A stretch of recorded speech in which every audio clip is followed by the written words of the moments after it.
sikat na dish sa Bicol, laing. Gata.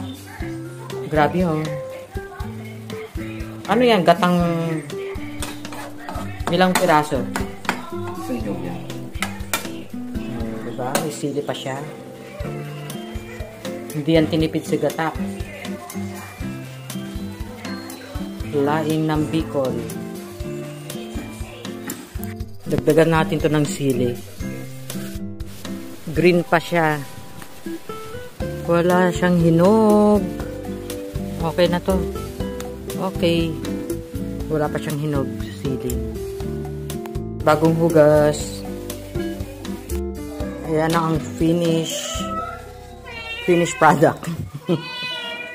O Mingming, pati kayo na excite sa laing. Later kayo. Siyempre may suka dapat.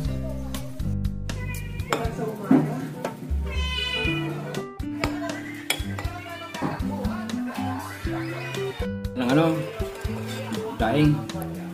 Dapat ito pumili.